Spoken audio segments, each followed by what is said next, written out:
به نام عشق و نور و یگانگی، درود و مهر جانان دل. چرا پیر شدن یک سیستم باوری و اعتقادیه؟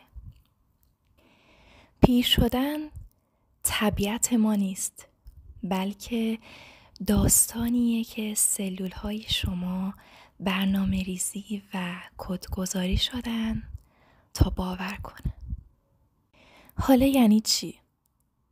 سلول های شما دائما هر 7 سال باز تولید میشن. هر دونه سلول خودش رو نو میکنه و نو میشه. پس چرا پیر میشیم؟ چون محیطی که شما درش زندگی میکنین بیولوژی و زیست شما رو برنامه ریزی و کدگذاری میکنه که بهش میگیم اپیژنتیک. و به این علته که سیستم باوری و اعتقادی شما تبدیل میشه به زیست شیمی یا بیوکمیستری شما. یعنی چی؟ یعنی اینکه زیست بدن شما و شیمی بدن شما رو شکل میده و در نتیجه این تبدیل میشه به ریالیتی و واقعیت شما. پس اگه به پیر شدن اعتقاد و باور داشته باشین، پیر میشین.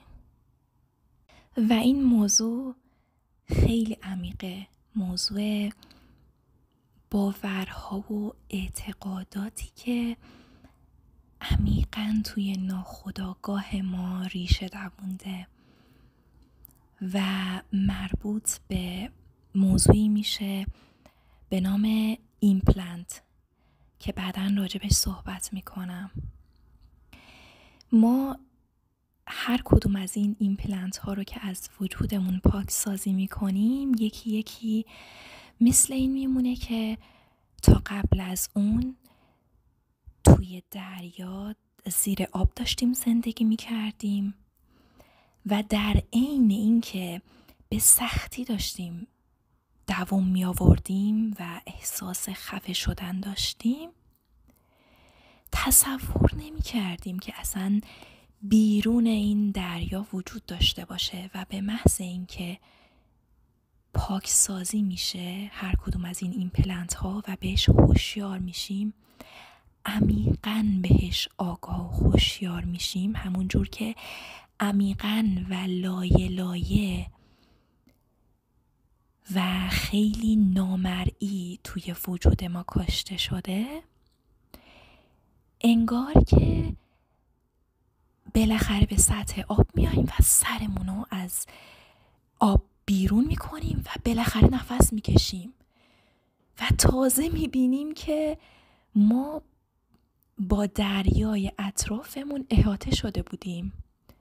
از لحظه‌ای که شما متولد شدین با تشریفات پیری احاطه شدین، با انبوهی از جوک‌ها، کرم‌های ضد چروک، روش‌های ضد پیری، الانم که دیگه عملای زیبایی، ژل، بوتاکس برای رفع خطوط پیری و خیلی چیزا.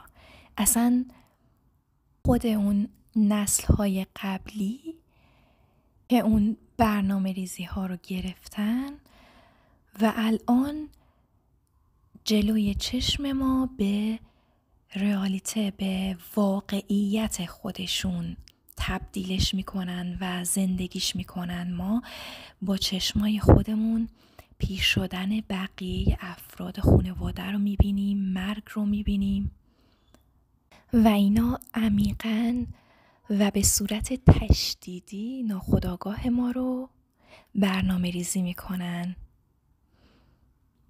بله، ناخودآگاه، یعنی تا زمانی که ما خودمون بهش آگاه نشدیم و آگاهی و هوشیاری به هر کدوم از این الگوهای غیر حقیقی، نه غیر واقعی بلکه غیر حقیقی،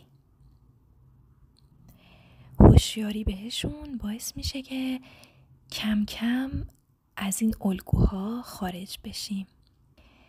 اصلا خود ضرب المثل هایی که توی جواب مختلف به صورت تکرار شونده مثل این مانترا سر زبون مردمه، اینها سنت های بی ضرری نیستن، بلکه قراردادهای عاطفی و احساسی با پیری و در نهایت مرگ هستند.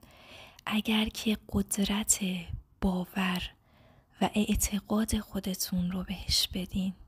حقیقت اینه که شما از یک آرشیتکچر و معماری زندگی جاودانه طراحی شدین، یک تمپلیت و قالب 12 رشته‌ای DNA که طراحی شده نه برای مرگ بلکه برای زندگی جاودانه.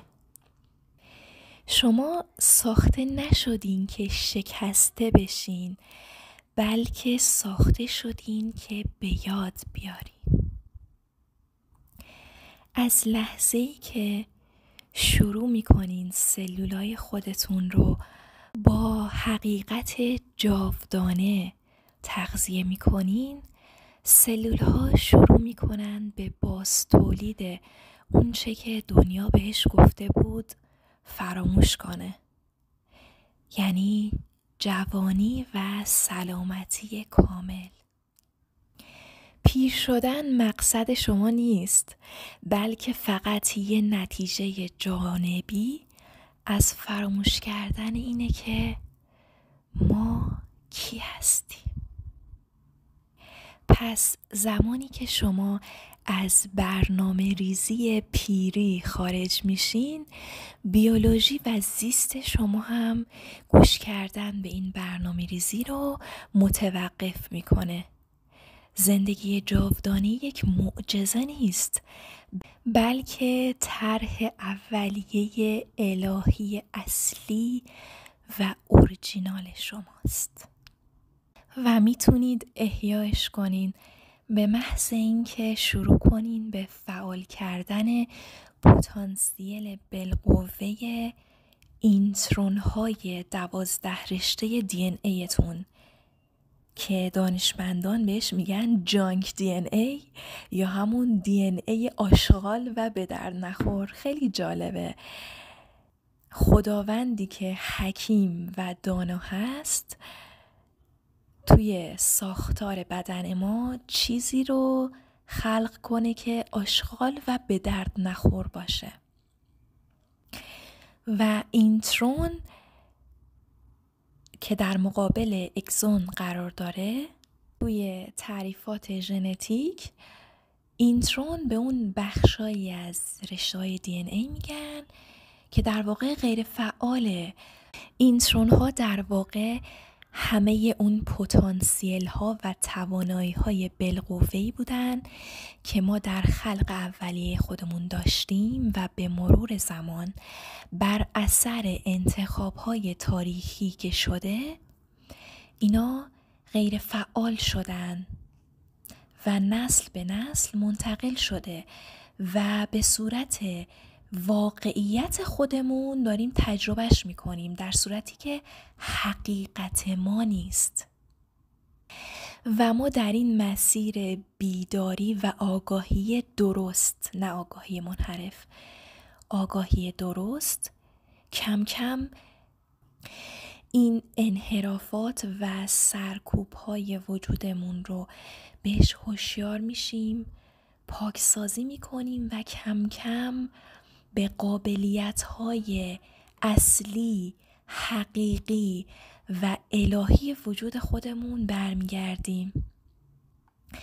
این علم زندگی جاودانه است و ریاضیاته. پیر شدن بد نیست، میتونه زیبا باشه، ولی موضوع اینه که انتخابه، نه محکومیت. در مورد تجربه شخصی خودم اگه بخوام بگم، من در اوایل دهه 20 سالگی متوجه شدم، یعنی این آگاهی به دست من رسید که سن شناسنامه‌ای و بیولوژیکی افراد لزوما میتونه یکسان نباشه. یک مستندی دیدم در مورد افرادی بود که حالا یعنی این تحقیقات روی افرادی انجام شده بود که ورزش میکردن و نشون میداد به میزانی که ورزش منظمی داشتن افراد و سالهای بیشتری بود که ورزش میکردن، مثلا طرف شناسنامه‌ای 50 سالش بود ولی آزمایشات بیولوژیکی سنش رو 25 سال اعلام میکرد و من از اونجا این آگاهی توی من تغییر کرد که آره، من میتونم جوانتر از سن شناسنامه این باشم و به صورت ذاتی و الهی توی قلب من این آگاهی ها رزونانس میکرد. یعنی یه جورایی انگار که من به یاد داشتم اون آگاهی های الهی رو و خیلی راحت میپذیرفتم و از همون زمان ته قلب من این کد جاودانگی همیشه تکرار میشد. آگاهی بهش نداشتم که این چیه و از کجا میاد، ولی شدیداً ته قلب من رزونانس میکرد که جاودانگی صرفاً مربوط به حالا این بدن بیولوژیکی و فیزیکیمون نیست، به خیلی ابعاد مرتبطه، به حقیقت وجودمون، به اتصالمون به منبع جاودانگی، به خداوند، به یگانگی مربوطه. و خب به صورت حالا یک نتیجه بگم از همین آگاهی خیلی کوچیکی که من پیدا کردم و خیلی راحت پذیرفتمش، باعث شد که الان بیولوژی بدن من همون سن دقیقاً از متناسب با همون سنی که من آگاهی رو گرفتم مونده، جوون مونده. افرادی که منو میبینن که اطلاعی نداشته باشن که حالا چند سالمه و یه سری اطلاعات دیگه نداشته باشن، حتی تا 19 سالم سن منو حدس زدن و این برای من خیلی طبیعی بوده و اصلاً هم چیزی نیست که بخوام بهش باعث غرور یا منیت من بشه، چون که این حق طبیعی و الهی همه ماست و صرفاً آگاهی و بیداری هست که این کار با ما میکنه. در نور جاودانه قلبتون بدرخشین، بذرای عشق.